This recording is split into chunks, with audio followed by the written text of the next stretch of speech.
totally misspoke just now. She didn't say that at all. It was, a Paimon lookalike. Yeah, she's a piece of work, that one. Always impersonating Paimon and giving people weird nicknames.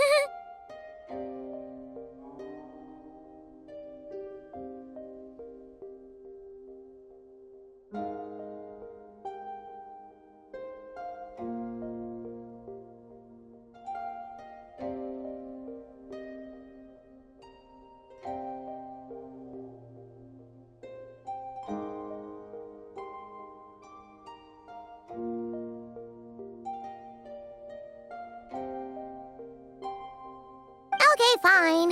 The truth is, Paimon didn't like you all that much at the start, but things are different now. You helped the Traveler in a big way, so what do you say? Friends?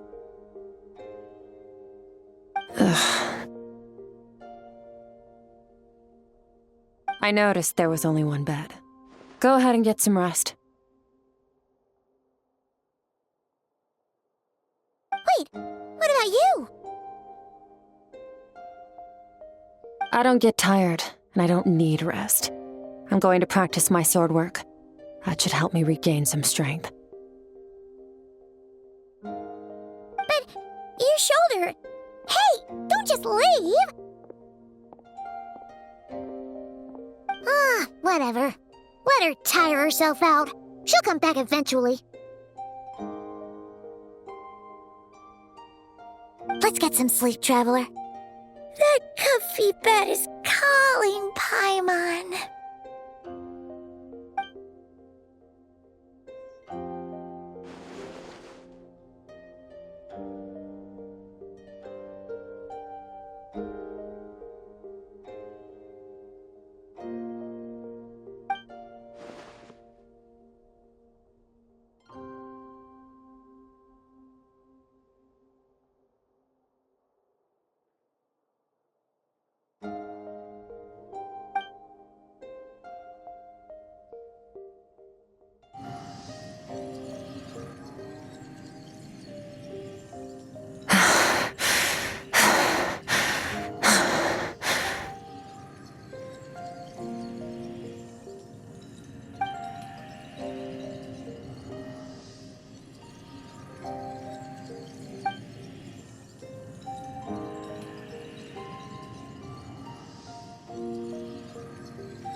Quiet.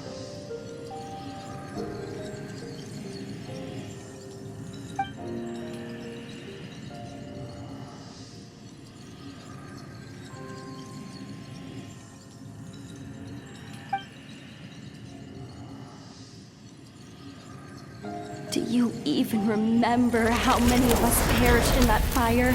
How many bodies were left to rot on the scorched earth? Yet you alone live on.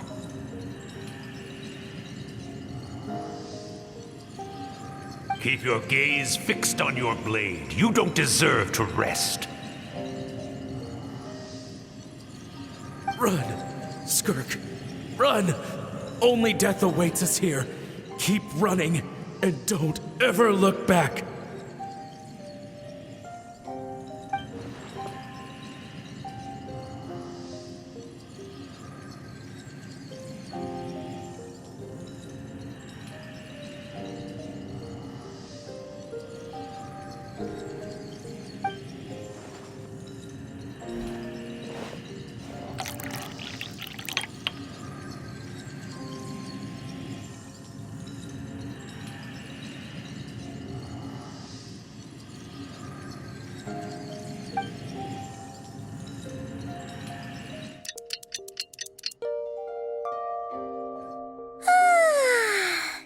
Getting an early night's sleep is the best.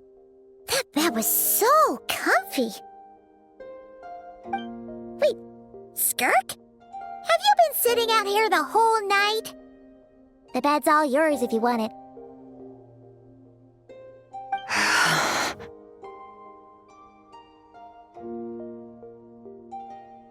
About 60%, maybe 70.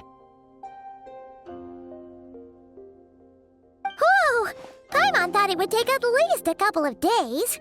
That was fast. No, not fast enough. That's 20% less than last time. Same training regimen, same intensity. Nothing felt different, but somehow the outcome fell short.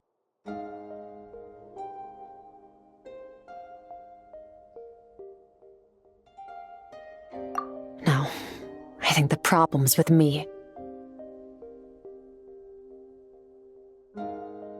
I need to meditate for the next 2 days. Deep introspection should help me find the issue.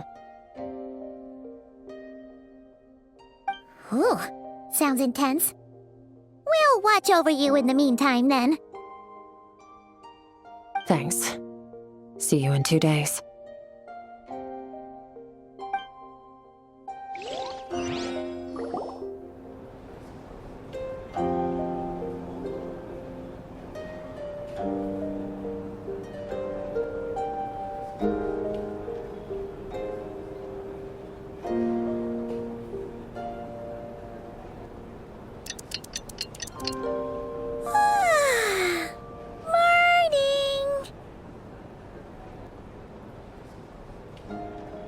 Skirk is still meditating, huh? It's been 2 days already. Shouldn't she be awake by now?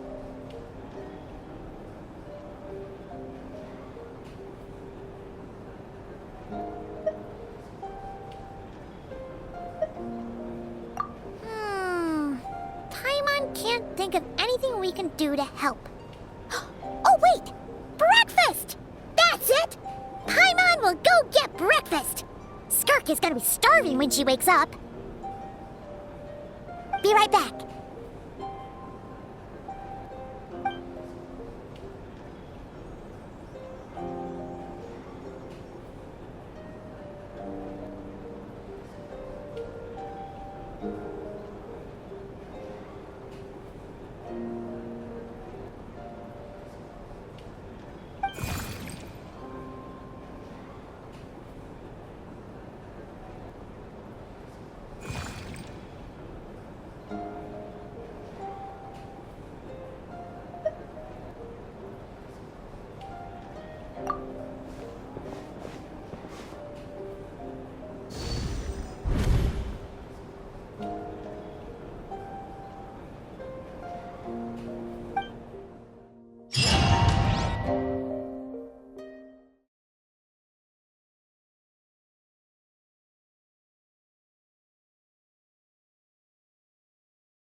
That's right. This is Skirk's inner world. Think of it as the threshold between the soul and dreams. This isn't your first time here, but what you remember is probably a space covered in darkness. I only managed to illuminate a small portion for you back then.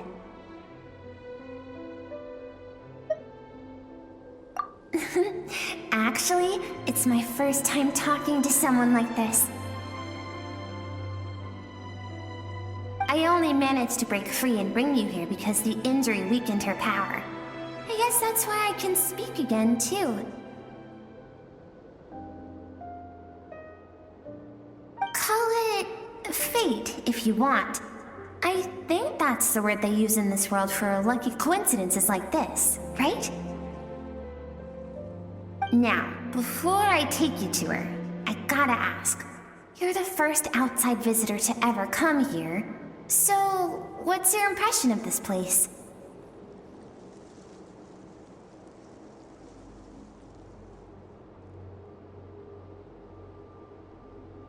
Oh, you noticed.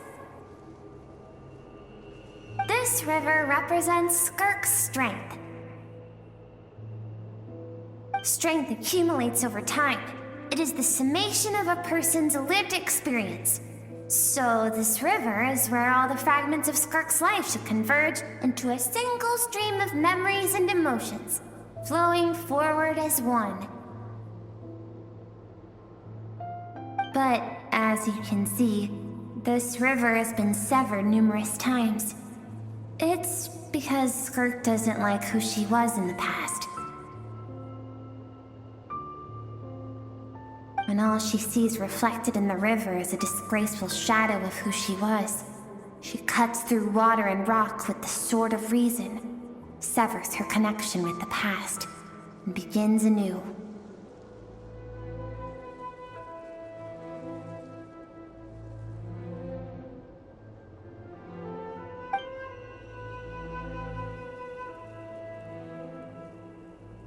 You must learn to shut out all the pointless emotion. Crush the self that makes you weak, and become master over your physical form. This isn't my first taste of failure or losing power. When you fall, you get back up again and become stronger. That's how it is.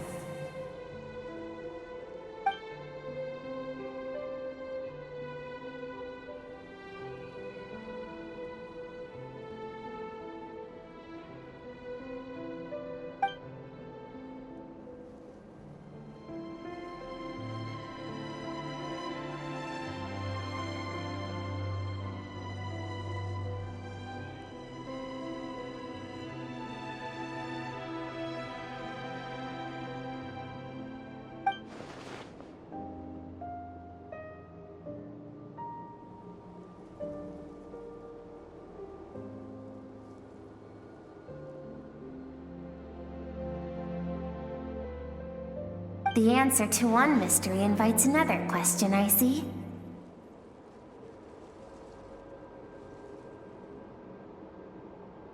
Let's follow the river upstream. There among the cliffs, among the memories etched into her heart, lies the truth of it all. Soon, you'll understand everything.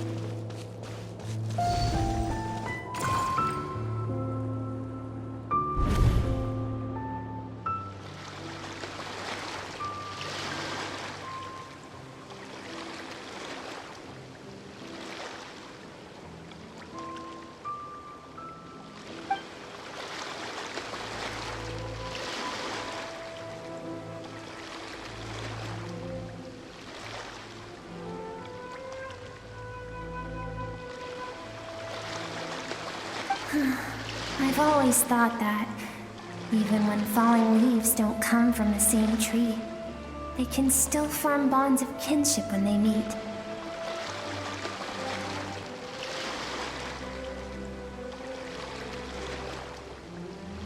Like meteors, you both made a journey through the stars. Both travelers who have landed on a planet that is not your home. Yet, when she first noticed your presence, although she hesitated for a moment, she still chose to walk away, indifferent as ever.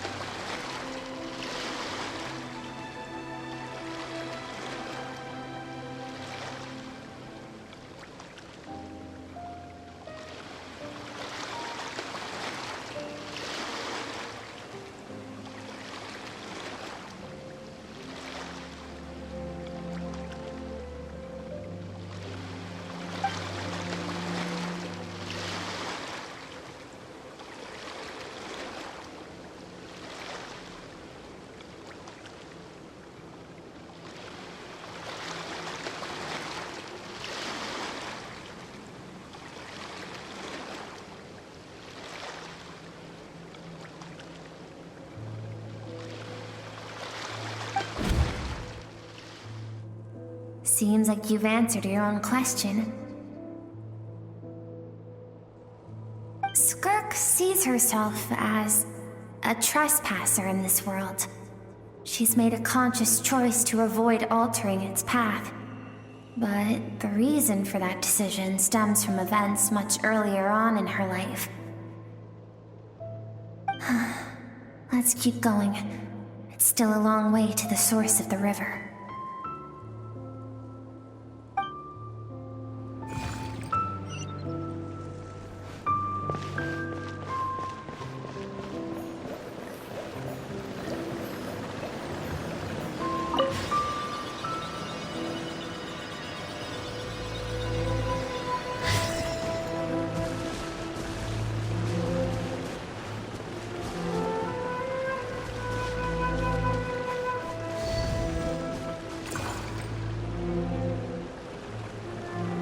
You now have what it takes to wield immense power. From this day forth, I shall teach you no more. No one can become a worthy warrior through imitation alone. I have given you fangs and claws. Now, you must learn to hunt. You wish me to travel the world beyond on my own, Master? Indeed. Make new friends. Embark on your own journey. And piece together a new future from the shattered remnants of your past. We will still have contact through the abyss. But know this. One day, I will take the life you worked so hard to rebuild and reduce it to ashes. Just like the fire that haunts your mind.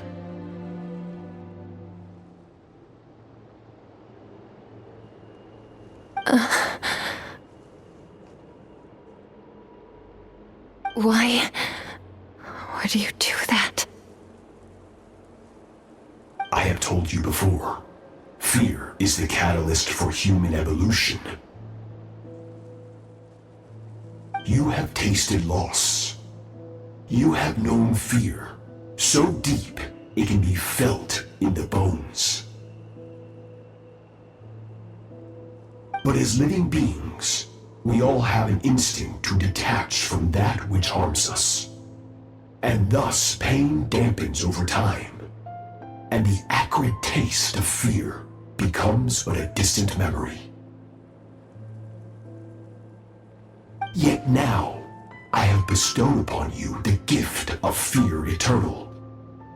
It will drown you in the nightmare of your childhood, or it shall drive you to defeat me, whatever the cost.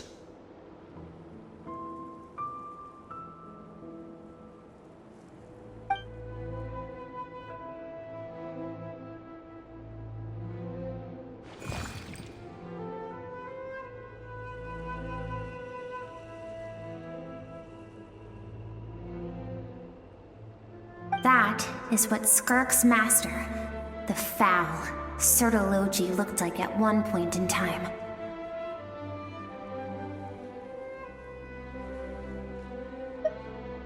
Of course, as a higher being, physical form is a triviality to him. He could appear as a beast, a human, or even a monster that defies description. The form you see him in here, clad in abyssal armor, is the one he usually wears when traveling through the stars.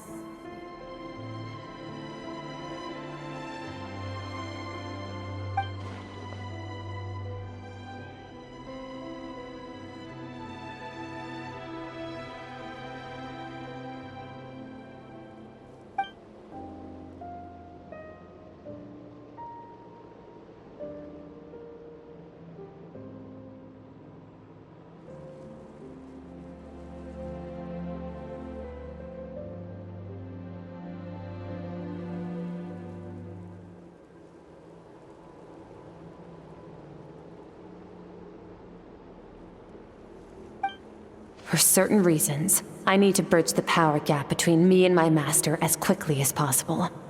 But first, I need to understand the source of his strength. To do that, I need to follow in his footsteps, walk the path he once walked, and somewhere along the way, I'll find out how to defeat him. That is my sole focus and purpose.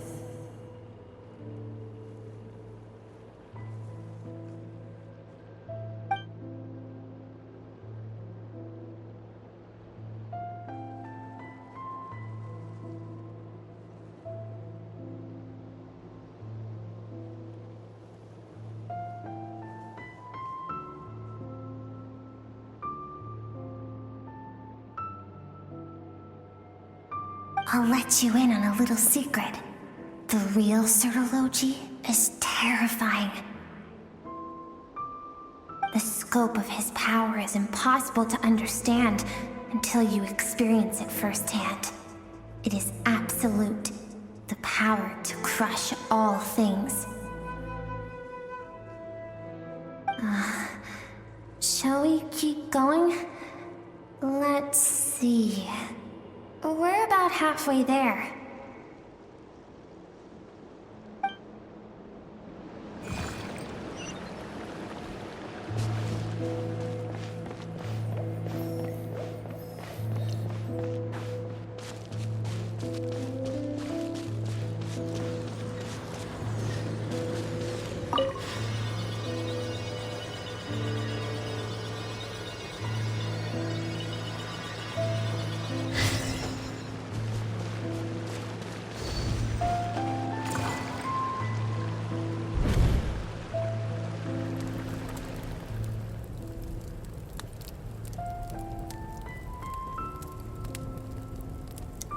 We've made it quite a ways already.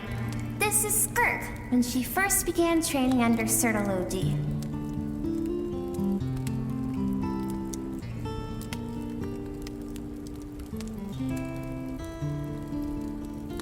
I have set your broken wrist.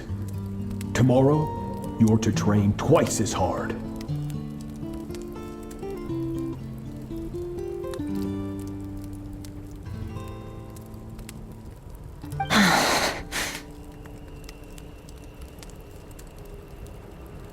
No tears this time. Good. Attempting to garner sympathy through tears is a habit of the weak. A pitiful, useless ploy. Can I ask a question, Master? Why did you save me? I keep thinking, maybe it would be better if I had died. I wouldn't be haunted by that fire all the time. I wouldn't have to go on like this. I saved you because I have a plan for you.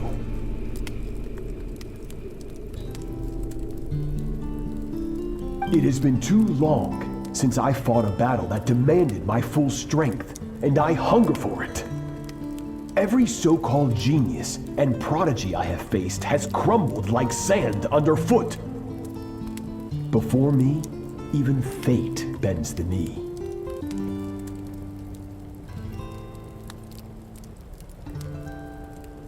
So, I will teach you everything I know. Train you by whatever means necessary, in the hope that one day, you might surprise me.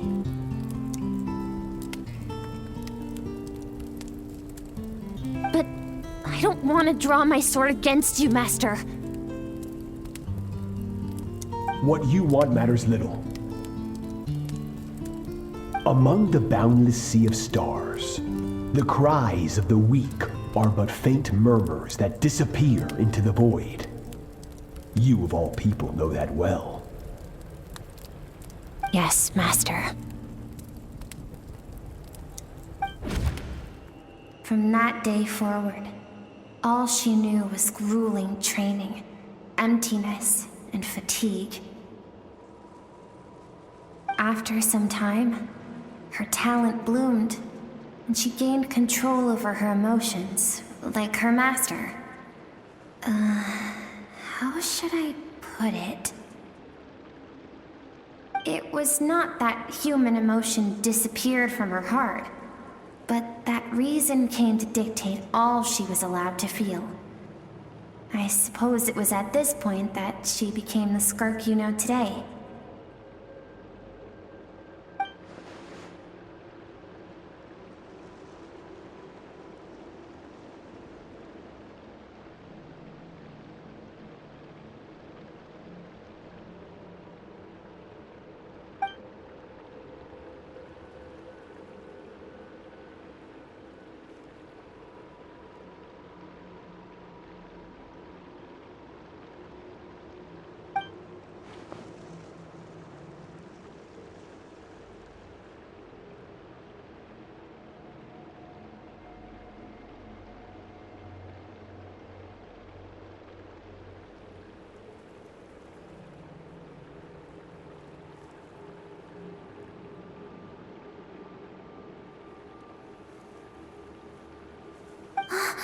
We're nearly there.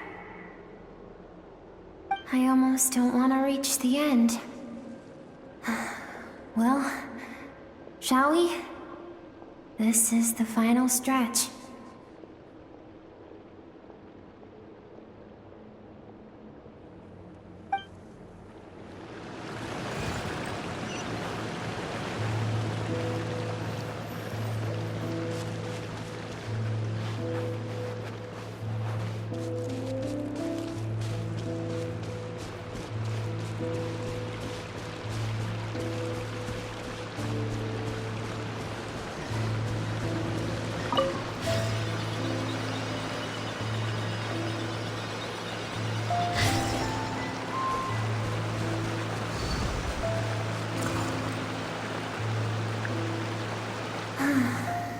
These are Skirk's happiest memories.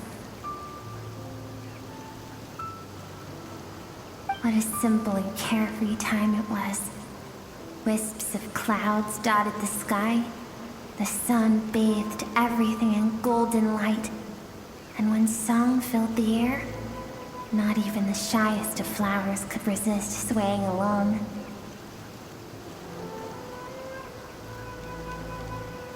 This is Skirk's homeland.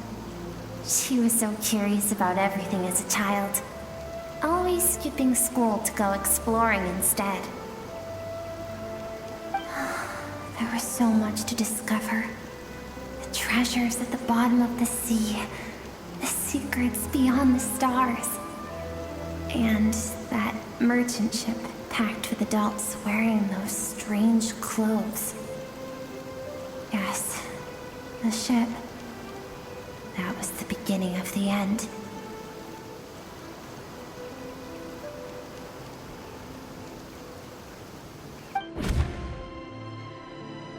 It was a spaceship. When it arrived, the people that disembarked wore smiles on their faces and spoke of friendship. They claimed to be merchants from a neighboring planet, looking to establish trade. Skirk's parents, her relatives, her neighbors, everyone welcomed the newcomers with open arms and allowed them to explore the planet. To them, the visitors were guests and should be treated with hospitality. No one had any idea of what was to come. Several months later, an army of unknown origin arrived without warning and carried out a ruthless campaign to destroy everything and everyone on the planet. Skirk had skipped school that day, like so many times before, so she was not caught in the immediate wave of destruction. But when she came home that day, only fire and ruin awaited her. Countless people cried out to her for help. People she knew and loved. Friends and relatives. The little girl who lived next door. The shop owner with the bad leg. The bad-tempered teacher she had made fun of just that morning.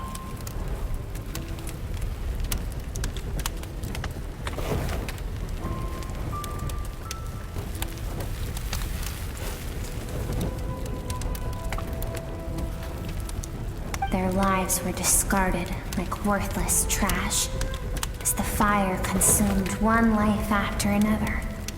Skirk was helpless. All she could do was run. And so she did.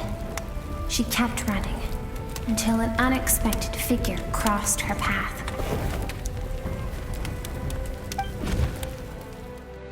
If Sertology hadn't been there in that moment, the fire would have claimed her life too.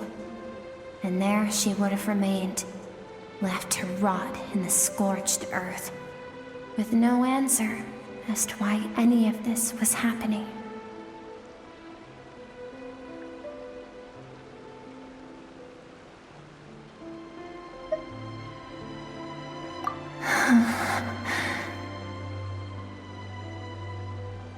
Because she and her people were seen as a threat.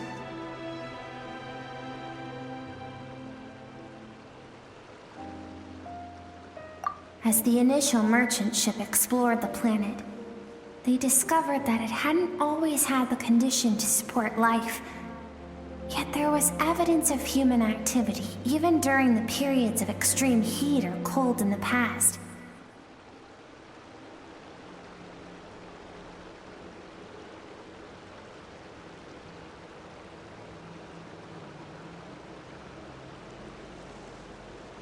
Further research revealed that, over time, the people of this planet had evolved the ability to adapt to any type of environment or energy source. For that reason, the outsiders viewed them as a potential threat and decided to eliminate them before the threat could rear its head. And so, the army was called, and the so-called danger was wiped from the face of the planet.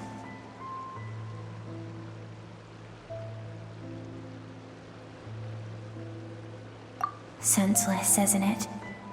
Deemed a threat because of a gift they didn't even know they had. Perhaps it was their own innocence and kindness that doomed them. But in the end, that was lost to the blaze as well. If those with power get to decide good and evil, then all you can trust in is the sword in your hand. And so, before death could claim her, she ran. She ran and never stopped.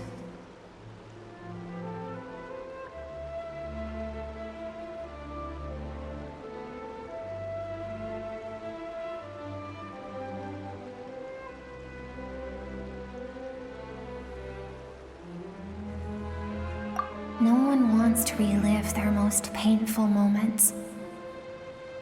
Well, that brings us to the end of the story. This is as far as we can go. Skirk is waiting over there. For both of us. Let's go to her. It's time to fulfill my purpose. And my greatest wish over all these years.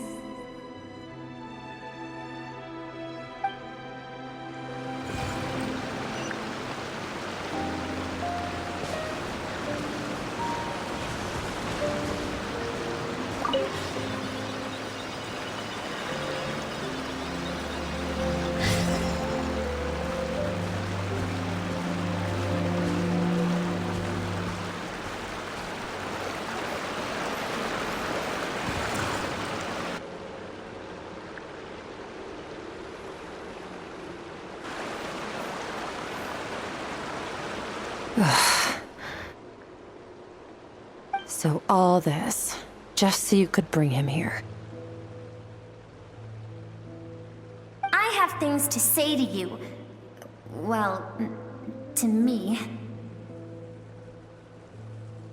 I want someone to witness our reconciliation, even if it takes an argument to get there. And he is the best choice in this moment.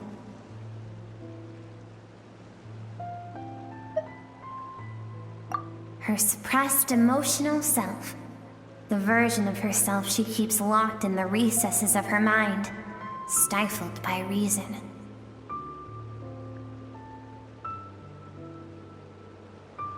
All those rejected impulses, those discarded aspects of your past selves, they are a part of me now. I am who you used to be. Someone you have refused to face for too long. So, I came to face you instead. You're wrong. I've faced you all along. And that's exactly why I keep you locked here. Your existence makes me weak. Moments of joy and longing are when we are most vulnerable.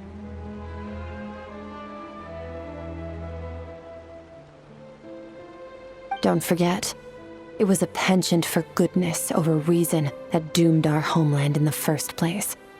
The vastness of the universe renders everything insignificant. Our feelings most of all.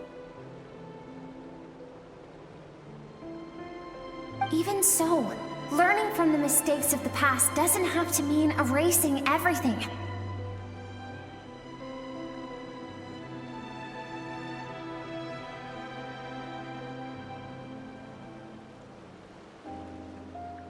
Strip yourself of your so-called weaknesses, emotions like kindness and empathy, and what makes you any different from the ruthless soldiers who slaughtered our people? The difference is that I'm doing what is right, what is necessary.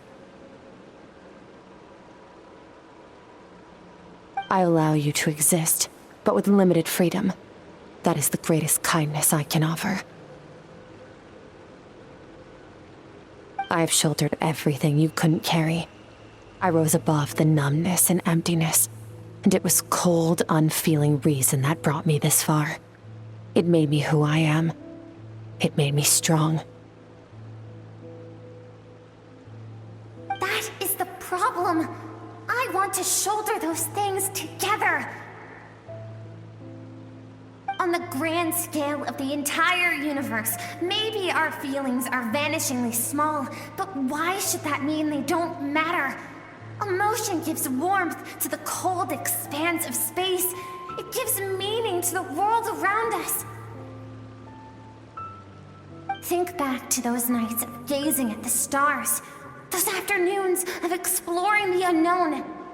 Think back and let them grant you peace. A brief respite from the pressure you put on yourself.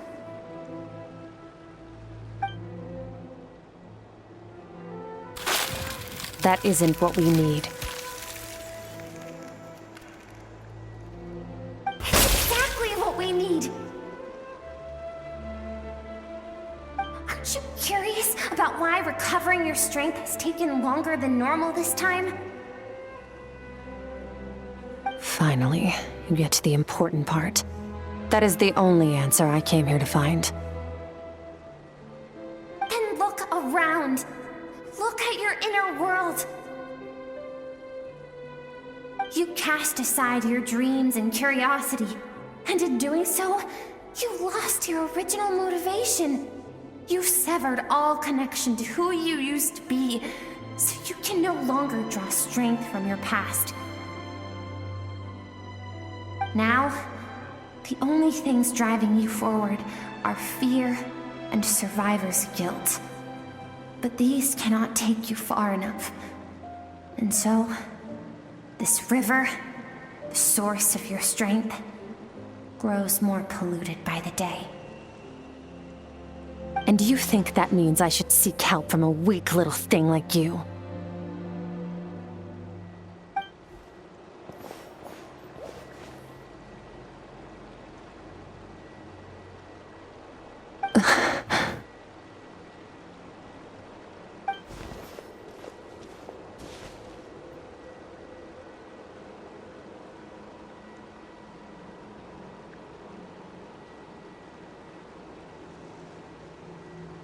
Thank you for saying that. I knew bringing you here would be the right choice. To be honest, I'm not here to argue with you. This isn't about who's right or wrong. And in fact, I agree that in order to make it through the wake of that tragedy, we had to distance ourselves from the pain through reason over emotion.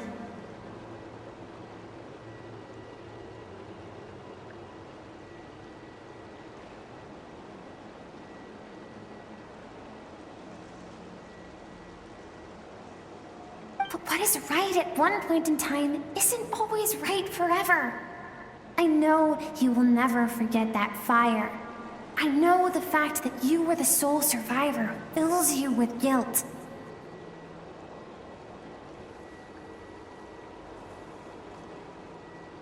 And I know that among the voices that haunt you, mine is there too. Because deep down, you know that you didn't turn out to be the person you wanted to be. All those unfulfilled hopes are like knives to the heart. And I don't want you to hurt anymore. So even if you can't accept me, I hope, at least, that you can let go.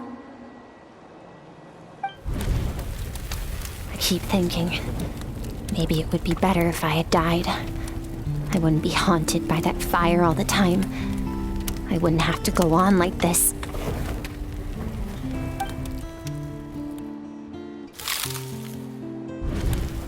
Your dad and I, we're not afraid to stare death in the face, but we need you to survive.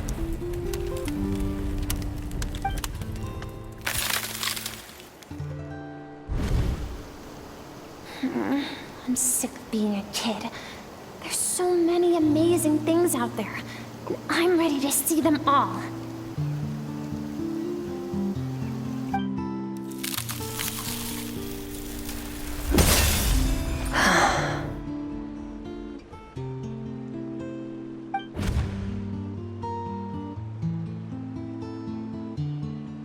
I remember. There was a song Mom and Dad always sang when we went out to fetch water. Dancing water, the sand along your path is begging for your song and movement. Will you carry this burden with you on your journey?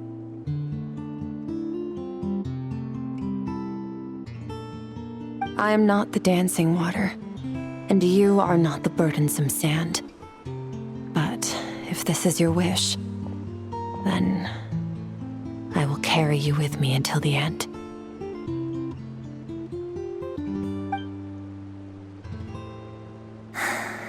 Thank you. I should be thanking you.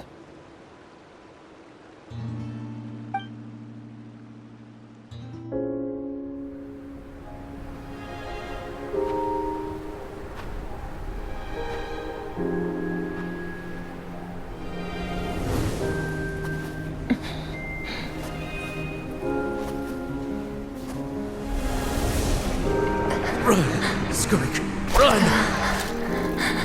Remember, leave no one alive! Heed my words, Skirk.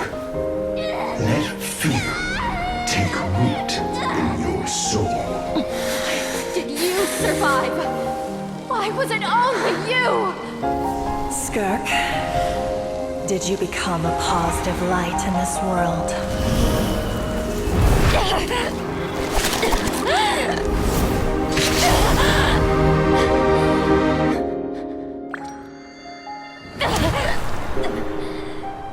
Hey, this doesn't have to be the end.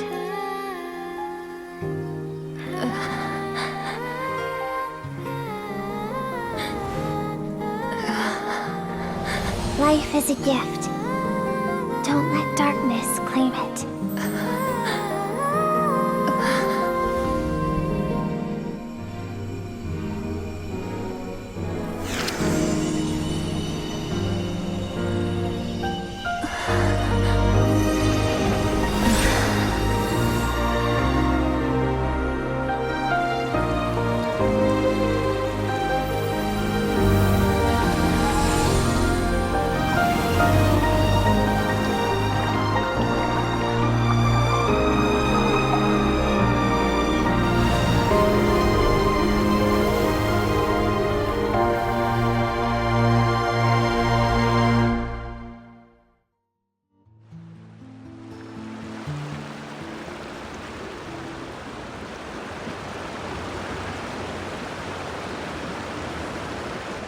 So, you saw my memories then. I once asked my master if survival of the strongest was the law of the universe. He said no, but in a world without order, those with no moral boundaries tend to be the ones who survive.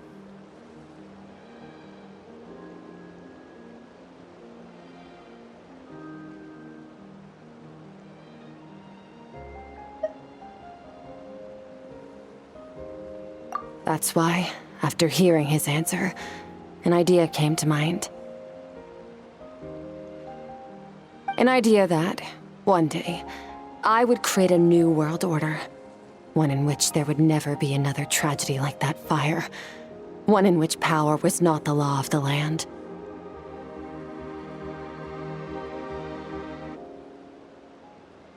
But that means I must defeat him. Because my master, II-Geo, is, at the core, a defier of all rules and order.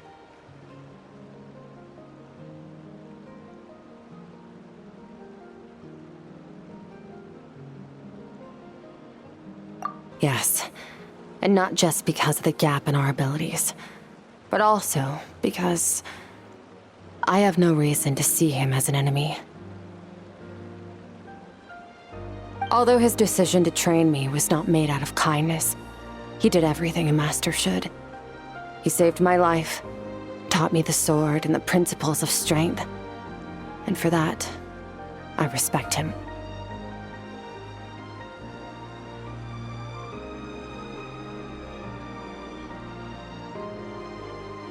I know, and it's not something I want, but Master never goes back on his word. I have to treat everything he says as a promise. He's no longer into that, but he sends me messages through the Abyss every now and then. Most of them are simple greetings, or an answer to one of my questions.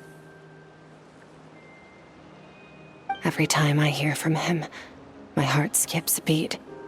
And I wonder if this is the moment where he'll finally appear before me and tear down everything I've built to pieces.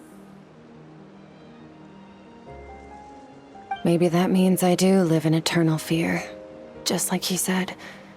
Yes, I respect him, but I'm also afraid of him. And for that reason, the pursuit of strength consumes every moment of my life. I don't know what Master has planned, but I have to be ready.